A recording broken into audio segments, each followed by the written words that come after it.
Bueno, buenos días. Soy el doctor Cairuz Perelló Juan Ignacio, residente de tercer año del Servicio de Cardiología del Hospital Militar Central, y con la colaboración del teniente primero González Barrera Carlos, voy a presentar el Ateneo Central del día de la fecha. El caso clínico es de un paciente de sexo masculino de 58 años de edad que presenta un IMC de 27,7. Como factor de riesgo, el paciente es hipertenso, tiene sobrepeso. Como antecedente cardiovascular, refiere miocardiopatía dilatada de origen viral, posterior a una miocarditis viral con función severamente deteriorada, que fue diagnosticada a los 42 años. No refiere otros antecedentes, y como medicación habitual, él venía tomando losartán 50 miligramos día y atenolol 50 miligramos día, también omeprazol. Bueno, la historia del paciente es la siguiente. En el año 2005, cuando tenía 42 años, se produjo el diagnóstico de miocardiopatía dilatada por miocarditis. Posterior a esa internación, se fue con el tratamiento que llevó actualmente a la última internación. Se fue con atenolol 50 miligramos día y losartán 50 miligramos día. Al encontrarse totalmente asintomático, no tuvo contacto nuevamente con el sistema de salud hasta el año 2020, en donde tuvo internación por clínica médica con diagnóstico de neumonía por COVID. Se le realiza la radiografía de tórax, en donde se evidencia radiopacidad de base derecha, índice cardiotorácico que impresiona aumentado. Se realiza una tomografía de tórax, que es la siguiente, evidenciándose infiltrados en vidrio esmerilado en el lóbulo inferior derecho, además del aumento de la silueta cardíaca a expensas de cavidades izquierdas.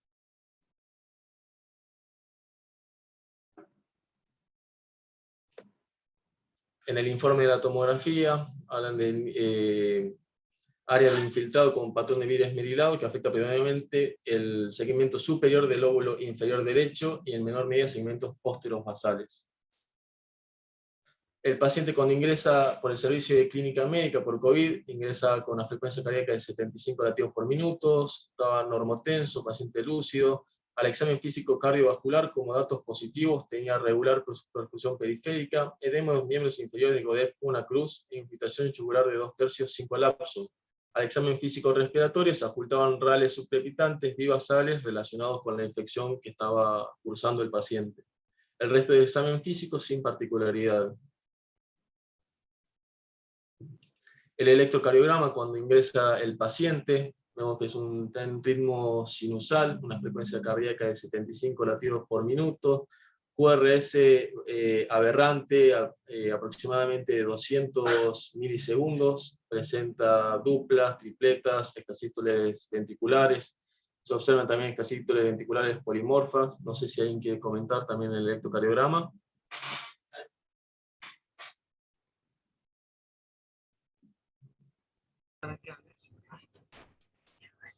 Bueno, ¿ahí me escuchan? Sí, se escucha, Doc. ¿Bien? Bueno, sí, perfecto, como lo describiste, tiene un bloqueo de rama izquierda y se ve también, es bastante aberrante el QRS, sí, aproximadamente 200 milisegundos, y el AB está en 200 más o menos, o sea, conducción AB Sí. está bien, y tiene extrasístoles ventriculares, que bueno, después creo que, acá en el de al lado se ve, yo sabía que había uno acá y una tripleta también. Una tripleta, exactamente. Y otra cosa que hay para agregar es que el eje de este bloqueo de rama izquierda está muy a la izquierda y arriba. Así que habla de que no es un bloqueo de rama izquierda en un corazón estructuralmente sano, aunque no hubiésemos visto ni la placa ni nada, te habla de que hay una miocardiopatía y que está dilatado. Es una extrema izquierda desviado del eje. Muchas gracias, doctor. No. El laboratorio de ingreso, vemos al paciente que estaba levemente anémico. También vemos un laboratorio de un paciente un poco congestivo, con el coagulograma alterado, elevación de enzima de GOT y GPT, levemente hiponatrémico, y en el estado ácido base podemos evidenciar un ácido láctico de 2,3. Se realiza un ecocardiograma, que es el siguiente, si alguien lo quiere comentar.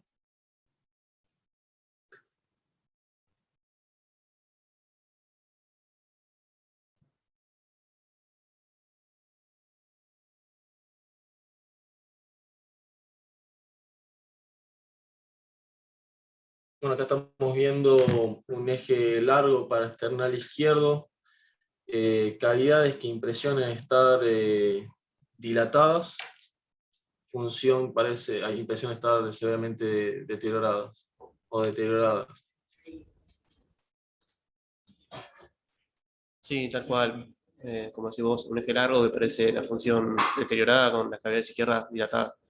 Pasate Bueno, en a... realidad es un eje largo para esternal, yo ahí no puedo decir si está dilatado o no, si está hipertrófico o no. Veo que siga con muy pocos segundos el video y no puedo hacer una valoración porque es muy cortito el video que grabaron, ¿sí? Impresiona, pero no Bien. lo tengo que medir. Bueno, no, puedo volver al parámetro, ¿no? El drive. O sea, Sí. la distancia microceptal está aumentada, todo, pero o sea, cicla muy rápido y muy cortito y no puedo hacer una valoración. No es por tirar abajo el... Si bien no tiene color, parece ahí en el cierre, para terminar largo, el cierre de la válvula lateral más tirando hacia adelante, ¿no? Como si tuviese un tethering, ¿no? Que cierra en forma de tierra, si los pacientes tengan insuficiencia lateral, pero parece que el cierre no es en el plano del anillo, sino que lo hace más hacia apical. Eso pasa a veces cuando los deterioro de la función y están dilatados, también para terminar capaz que se ve un poco mejor. ¿Habrá alguna otra imagen? ¿Se escuchó? Bueno, ahí sí. Parece que está remodelado, las 4 cámaras de la punta. Funciona dilatado, pero ahí necesitamos medirlo. Sí, parece, el C3 sí parece hipertrófico, pero también funciona. ¿Cuánto? 12, 13, 11, no sé. Ahí tiene un movimiento discinético y aparte la conformación del lentículo se Ahí sí se puede interpretar por la... Bueno, falta medirlo. Bueno, muchas gracias. Entonces, en el informe valoran un diámetro de fin de diástole y fin de sístole elevado, está totalmente dilatado, FEI de 15, ventrículo izquierdo severamente dilatado, con deterioro severo de la función, hipoquinesia global con movimiento asincrónico del septum interventricular por el bloqueo completo de rama izquierda, aurícula izquierda levemente dilatada, disfunción diastólica, cavidades derechas sin particularidades y pericardio libre. Con este ecodoppler, el paciente ya próximo al alta de clínica médica, ya con el alta epidemiológica, nos hace la interconsulta al servicio de cardiología, ¿sí? Cuando lo vemos un paciente que estaba lúcido, normotenso, sigue con la frecuencia cardíaca de 75, ruidos normofonéticos, silencios libres, buena perfusión, sí tenía edemas, una cruz, y no refería sintomatología sobreagregante. El paciente ya se andaba movilizando por la habitación, por los pasillos, y no refería sintomatología, nunca refirió disnea. Seguía con la medicación habitual, los sartán 50, atenolol 50, y en clínica médica se había agregado furosemida 40 miligramos día por los edemas de miembros inferiores. Lo que realiza el interconsultor fue rotar el atenolol por bisoprolol 5, comenzó a titular Entresto 50 miligramos cada 12 horas y espironolactona. El paciente se va de alta y con controles por ambulatorio. Ahora dejo abierta la pregunta, ¿cómo continuarían estudiando este paciente por consultorio ambulatorio?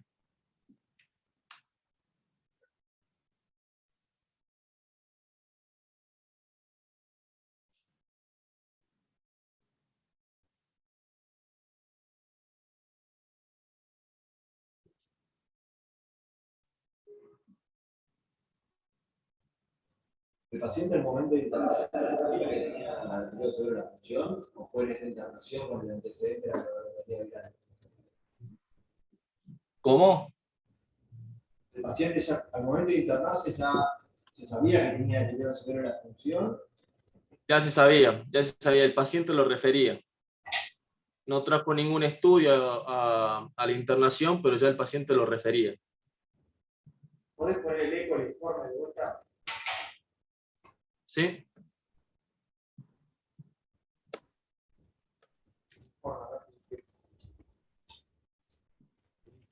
El informe.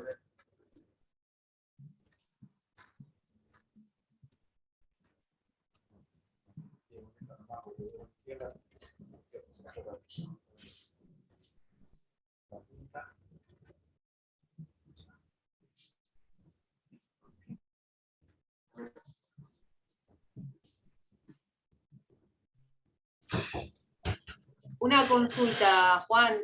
Hasta ese momento no tenía, Sí. no tenía resonancia el paciente. No, no tenía resonancia. Todavía no le habían pedido. Todavía no. Porque eso sería importante. No sé cuánto tiempo del COVID, decíamos recién a Comoni, cuánto tiempo hacía que había tenido el COVID como para ver si ya estábamos en tiempo de hacer una imagen. Ya se podía hacer, ya se podía hacer. Pero se fue de alta sin imágenes. Bueno, Es momento de es hacerlo. el momento.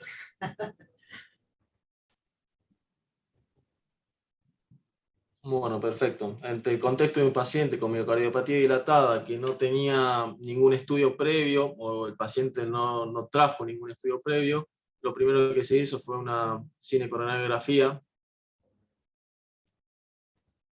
en donde podemos observar que la arteria acá en esta imagen, la arteria descendente anterior y arteria circunfleja no presentaban lesiones, ni tampoco en la arteria coronaria derecha. Una cinecoronariografía totalmente limpia. Se realiza ante el electro que vimos del paciente en internación, se realiza un Holter de 24 horas, donde se dice que el paciente siempre estuvo en ritmo sinusal, sin pausas significativas, pero que presentaba estas sístoles ventriculares frecuentes, monomorfas, aisladas en duplas, bigemiñas, trigemiñas, etc. Un total de 9.500 estas sístoles, con razón de 10,78%. Acá podemos ver imágenes del Holter, de la dupla ventricular que tuvo el paciente, la bigemia y la trigemia. Posteriormente se hace también la resonancia magnética, en donde podemos ver una hipoquinesia global, generalizada, deterioro de la función,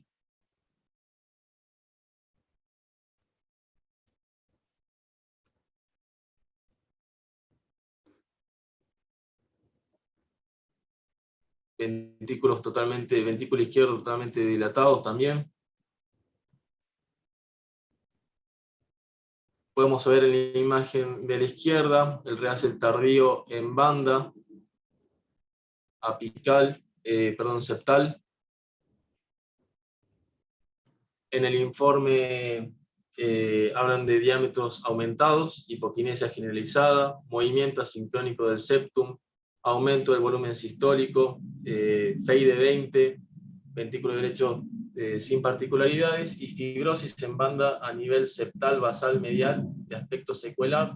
Descartan que haya sido de origen isquémico necrótico y que podría corresponder al antecedente de miocarditis del paciente. Acá podemos ver también los volúmenes, que como bien informaban, estaban todos dilatados. Como conclusión del diagnóstico de miocardiopatía dilatada de origen no isquémico necrótico. Se realiza un nuevo laboratorio, en donde el paciente había mejorado un poco más la anemia que poseía, ya no tiene los valores de un paciente congestivo que tenía previamente, había mejorado el coagulograma, habían descendido las transaminasas, se pidió además un perfil de hierro, en donde encontramos un perfil de hierro normal. Entonces, ahora también, ¿cómo seguiríamos ahora con el paciente? ¿Qué más haríamos? ¿Cómo continuar?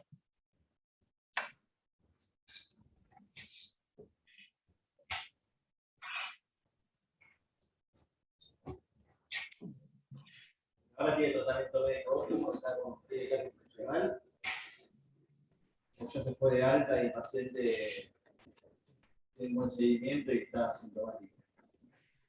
Perdón, se escucha bastante despacio. Ahora el paciente tiene tratamiento médico y cómo está. O sea, el paciente se fue de alta de esa internación y presentaba clase funcional o no. El paciente refería clase funcional 2 aproximadamente. Se fue comenzando a titular medicación. A esta altura, el paciente ya tenía Entresto a dosis óptimas, 100 miligramos cada 12, bisoprolol, estaba con espironolactona, se había titulado dapaglifosina, y a este momento el paciente ya se encontraba en clase funcional 1. Refiere que posterior a la internación por COVID, también lo refiere a la disnea al alta, lo refiere posterior a la neumonía que había padecido el paciente, pero que a esta altura ya andaba en bicicleta, refería a andar alrededor de 20 kilómetros en bicicleta. Se encontraba totalmente asintomático el paciente. No, porque si no tiene clase funcional y va bien con el tratamiento médico, yo plantearía la opción de poner un CDI en prevención primaria, o sea, sí, prevención primaria. Pero bueno, no sé si es momento de poner un resincronizador. No es isquémico necrótico y la pared lateral se mueve bastante bien, como para, yo creo que puede ser un paciente candidato a mejorar con resincronizador, pero bueno, si no tiene clase funcional no es una indicación estricta, por lo menos ahora. Bien. Perfecto. Lo que se hizo fue un ateneo con el servicio de electrofisiología, en donde cerraron en lo siguiente: 6 meses de tratamiento óptimo, a esta altura había cumplido 3 meses del tratamiento que le mencioné previamente, y un nuevo ecocardiograma para evaluar la sincronía. Se realiza este ecocardiograma.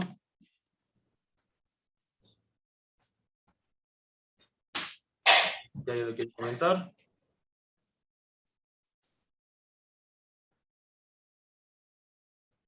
¿Eso es con 100 miligramos de esto?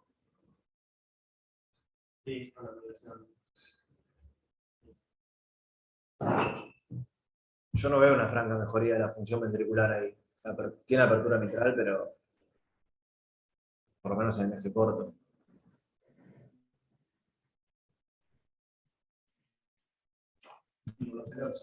Sí, sigue sincrónico con mejoría de la contracción un poco en cara lateral capaz, pero el ventrículo sigue remodelado, esférico. Sí, la válvula mitral sigue siendo una válvula bajo flujo.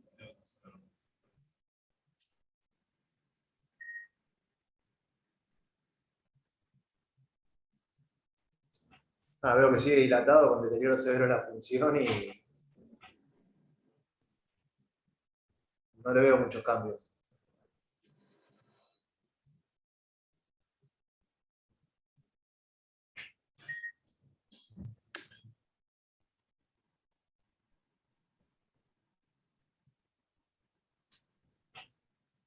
Es lo que se ve también, ¿no? Que tiene un deterioro, o sea, en el strain, un deterioro severo de la función ventricular en la representación del ojo de Wey. Generalmente tiene que estar entre menos 15 y menos 20. O sea, cuanto más negativo, mejor la función ventricular, y ahí se ve que tiene un gran compromiso de todos los segmentos, y los segmentos que están más rojos, que son el posterior y el lateral, tienen un poquito de mejor, o sea, tienen mejor contracción, o mejor deformación, mejor dicho, con respecto a los otros segmentos, pero igual siguen comprometidos. Bien. Entonces en el informe hablan también paciente dilatado, con fe severa. Lo importante de este eco es que informan disincronía intraventricular y aurículo-ventricular. ¿Sí? En el strain global de menos 5,4. También habla de disincronía cuando realizan el modo M, flash septal, y retraso con respecto a la pared posterior del septum de 200 milisegundos. Entonces, el paciente sigue en seguimiento por cardiología y electrofisiología, y está en debate si, como se dijo previamente, se coloca el CDI o un CDI resincro, ya que se iba a realizar el procedimiento.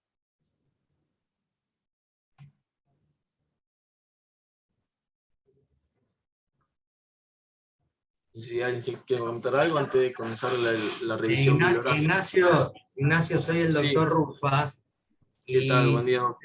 Buen día, buen día. Te pido 1000 disculpas, pero como estamos por iniciar un procedimiento, estaba con el paciente y no pude ver el electrocardiograma de base del paciente. ¿Vos me lo podrías mostrar? Sí, sí, cómo no.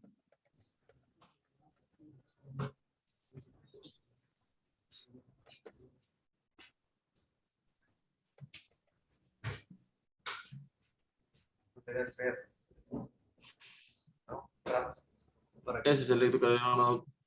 Bien, lo estoy viendo, lo estoy viendo. Ese QRS tiene como 200 milisegundos en B1, ¿no? Sí, sí, sí, sí. Y el PR largo. PR de 200 aproximadamente. Bien. Y en el Holter la frecuencia cardíaca del paciente es, no tiene enfermedad del nódulo asociada, no tiene bradicardia. No, no, no, no. Tiene arritmia ventricular. Bueno, gracias. Por nada. ¿Y la clase funcional que tiene cuál es? 1.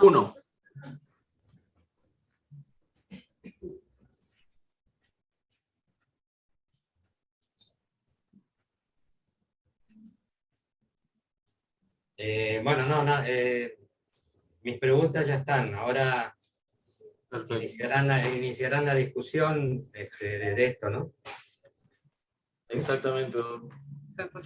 La revisión bibliográfica va sobre este tema. ¿Sí? Perdón, Sí, sí. perdón. No, que no sé si alguien tiene alguna opinión. Nosotros más o menos tenemos una opinión ya como servicio con este paciente, pero bueno, no sé si alguien le haría, o le pondría el CDI solo, le pondría el resincronizador. Si no, puede hacer la revisión y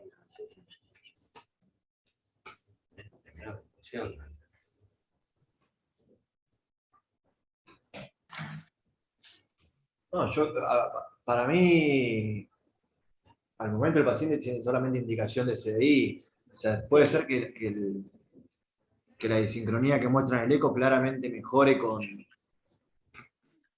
resincronizador, pero no sé, digamos, si el paciente no tiene síntomas, o sea, ¿cuál va a ser el beneficio que le va a aportar eso? Sí, Claro, por ahí, hola, ¿cómo está?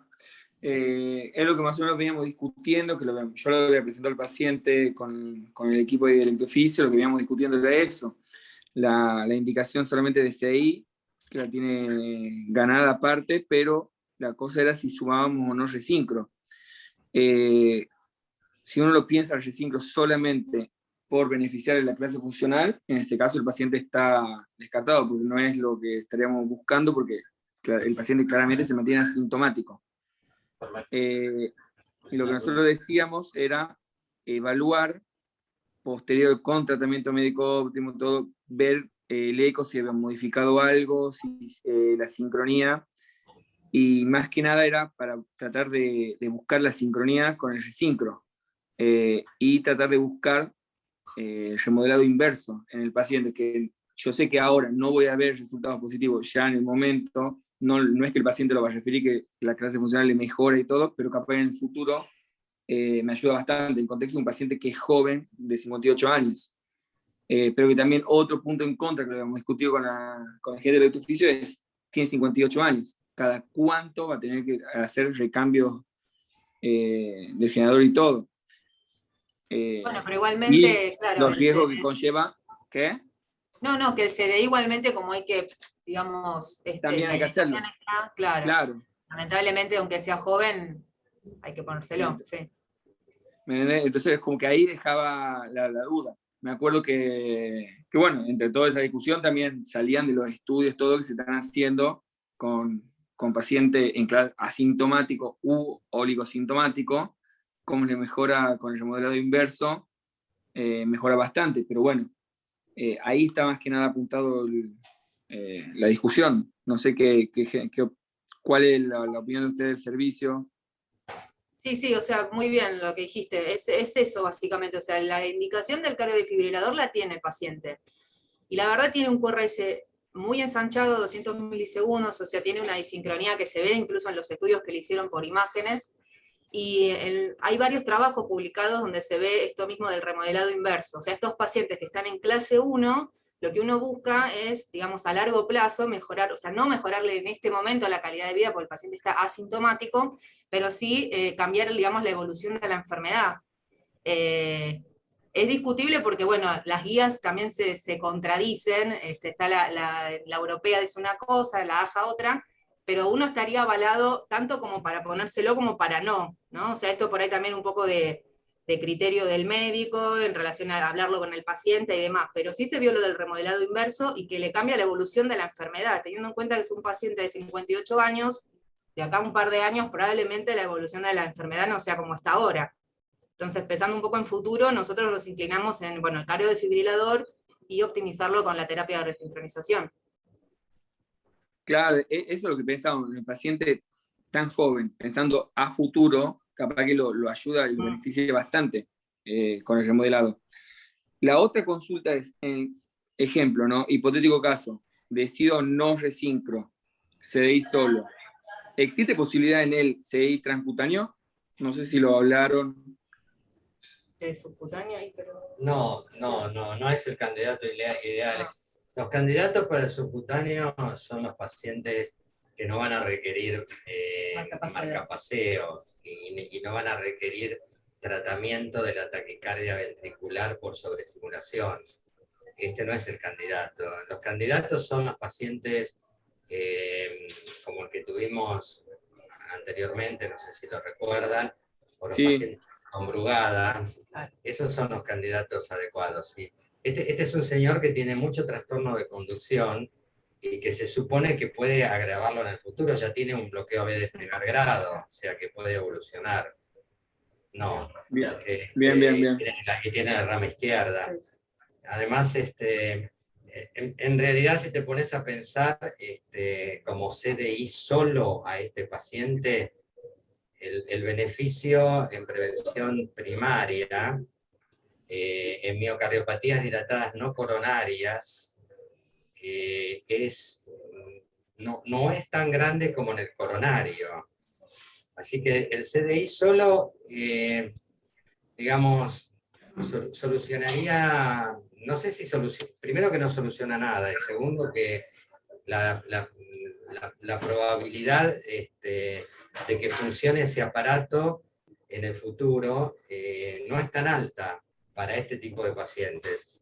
Así que si uno quiere hacer algo por el paciente que le dé un futuro un poco mejor, es ponerle un resincro que podés tener un remodelado inverso, e inclusive si es un respondedor o un super respondedor, en el futuro, si no tiene choques, el siguiente reemplazo puede ser el resincro sin CDI, ¿no? Eso es lo que se ha publicado mucho últimamente. Bueno, esa es la opinión. Estoy hablando yo, pero acá está Jorgelina, está Mónica, y ya lo hemos hablado y nos parece la mejor opción para el paciente. Y se puede agregar otra cosa, que aparte de los beneficios que contaron sobre para el resincro, que en realidad es la única terapéutica que puede llegar a mejorar un poco, a cambiar el pronóstico de este paciente, a disminuir la progresión de la enfermedad, no solo por mejorar la sincronización, sino que al mejorar esto pueden disminuir la densidad de arritmia ventricular. Y sabemos que estos pacientes con una densidad alta de arritmia ventricular van a tener peor función hemodinámica, o sea, van a estar más comprometidos. Si mejoramos la contracción, disminuimos la arritmia ventricular, son dos cosas que podemos hacer para cambiar un poquitito la evolución hacia peor que tiene esta enfermedad, que con tratamiento médico no lo logramos, con nada, solo lo estabilizamos.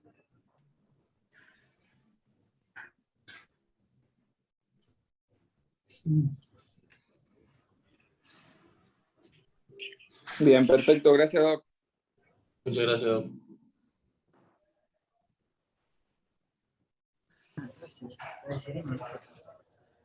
Bueno, ahora sí, continuando entonces con la revisión bibliográfica del caso, voy a hablar un poco de la terapia de resincronización cardíaca, ¿sí?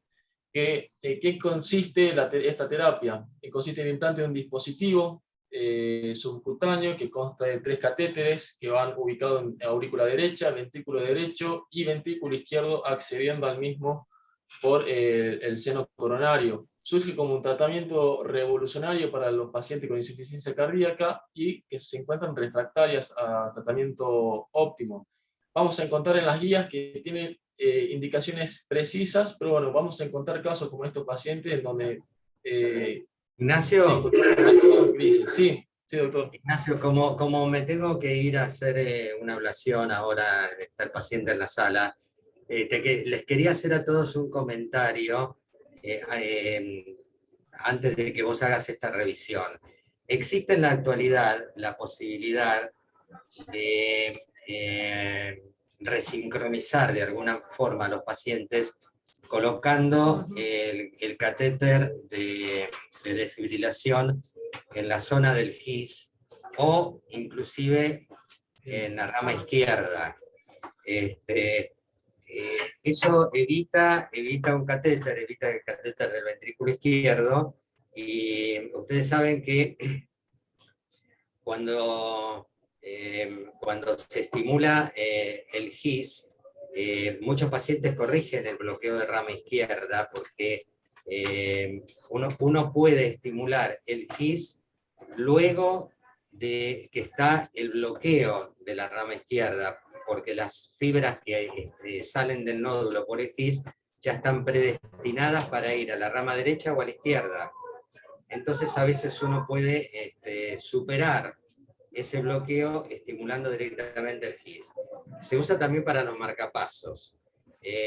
Nosotros todavía no tenemos una experiencia suficiente en eso, y menos con catéteres de desfibrilación que se está experimentando, digamos. Para los marcapasos ya se lo está usando con más frecuencia.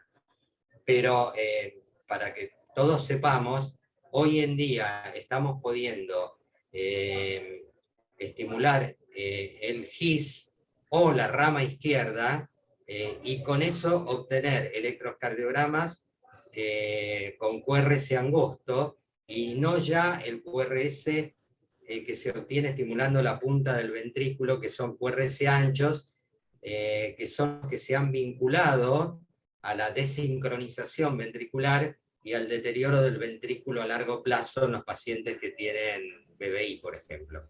Era un comentario al margen y ahora te dejo seguir con lo tuyo. Muchas gracias, Doc. Muchas gracias. Bueno, continuando. La terapia de desincronización, la base de esta terapia es la desincronía eléctrica y mecánica. Hablando de desincronía, de una contracción armónica que me permita tener una buena fracción de eyección y un buen gasto cardíaco, ¿sí? Esta disincronía se puede producir a 3 niveles: intraventricular, interventricular y aurículo-ventricular. Recordando el caso de este paciente, poseía en los 3 niveles, estaba bastante disincrónico. Y lo que se observó en los pacientes con terapia de resincronización es que también conducen al remodelado inverso. Entonces, como un poco de historia de cómo surgió la terapia de resincronización, en 1990 se estimuló el ventrículo accediendo por el epicardio, ¿sí? Generando disincronía. Generando esta disincronía generó también una disminución del gasto cardíaco. Entonces ahí, pensando esto, dijeron, ¿qué pasa si lo hago al revés? Si a un paciente disincrónico intento sincronizarlo, debería aumentar la fracción de eyección y así el gasto cardíaco. Entonces, a raíz de esto, aparece la estimulación biventricular. Lo hicieron en 12 pacientes con insuficiencia cardíaca y bloqueo de rama izquierda, observando una mejoría de la clase funcional. En el año 94, con la estimulación de 4 cámaras en un solo paciente, también mejorando la clase funcional. Y en el año 98 fue el primer implante de la terapia de resincronización transvenosa, exitosa, ¿sí?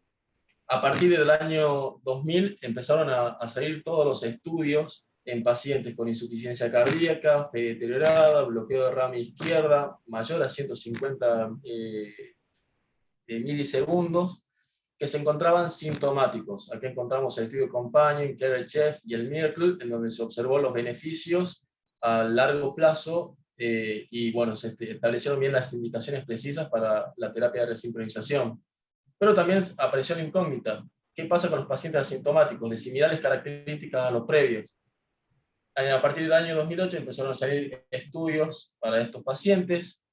Apareció el estudio Reverse, el MAITS CRT, que es el que vamos a hablar posteriormente, y el estudio RAFT. Y como novedad, este año salió en la Sociedad Europea de Cardiología y fue presentada en el Congreso Europeo el estudio Iron CRT Trial, en donde habla de la terapia con hierro en pacientes que poseían déficit de hierro, en cuanto a la remodelación cardíaca en pacientes con terapia de resincronización cardíaca. Entonces, como hablé previamente, encontramos indicaciones precisas para la terapia de resincronización, que son las pacientes que hablamos también: insuficiencia cardíaca, sintomática, con fe deteriorada, bloqueo de rama izquierda, con QRS aberrante, mayor a 150 milisegundos. Ahí no hay discusión, paciente que necesita terapia de resincronización. Pero para pacientes asintomáticos no hay nada, no lo avala ni la Sociedad Argentina de Cardiología ni la Sociedad Europea de Cardiología. Sí, la American Heart Association habla sobre pacientes asintomáticos, pero con miocardiopatía dilatada de origen isquémico necrótica, ¿sí? De clase de evidencia 2B, C. ¿Qué es lo curioso de esta indicación? Es que una de las citas en la cual se basan para esta indicación es el estudio MADIT-CRT, que es el que voy a hablar posteriormente, en el cual el estudio evidenció que no hubo diferencia entre los beneficios en pacientes de origen isquémico necrótico de no isquémico necrótico.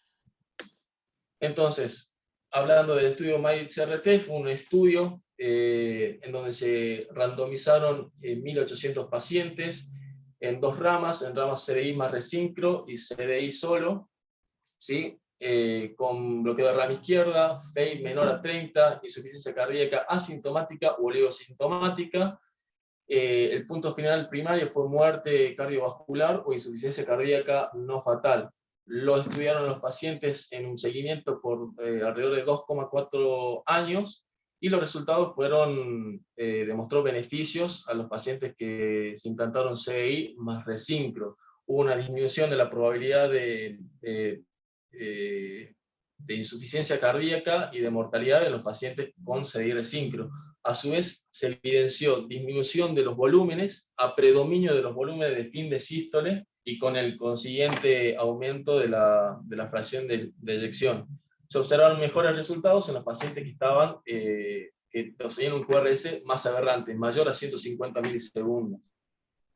Posteriormente se realizó un seguimiento de estos pacientes, el Survival MADIT-CRT, en donde se hizo un seguimiento a 5,6 años a partir de la finalización del estudio previo, o sea, un total de 7 años.